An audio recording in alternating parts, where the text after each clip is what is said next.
ভাই দেখুন সোশ্যাল মিডিয়াতে ভাইরাল হওয়া একটি দৃশ্য ভাই। এক দোকানদার ভাই তার দোকানে বসে পবিত্র আল কোরআন শরীফ পাঠ করতেছিল মনোযোগ সহকারে। একটি ডাকাত হঠাৎ তার দোকানে গিয়ে হামলা দেয় এবং পিস্তল ঠেকিয়ে দেখুন ওই ভাইটির কাছ থেকে যা চাইতেছে ভাইটি সব দিয়ে দিতেছে, কিন্তু ভাইটি কোনো ভয়ই পাইতেছে না। পবিত্র আল কোরআন শরীফের এত পাওয়ার ভাই। দেখুন ভাইটির নজর পুরো কোরআন শরীফের দিকে, সম্পূর্ণ নজর পবিত্র আল কোরআন শরীফের দিকে।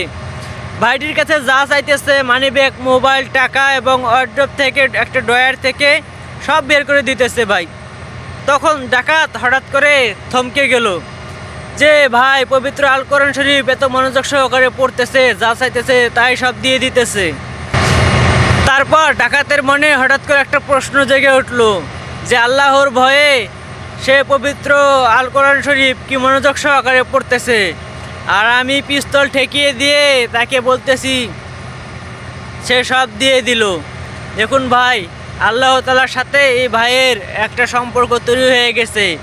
দেখুন পবিত্র আল কোরআন শরীফের কত পাওয়ার ভাই। ভিডিওটি ভালো লাগলে সবাই বেশি বেশি শেয়ার করে দিবেন।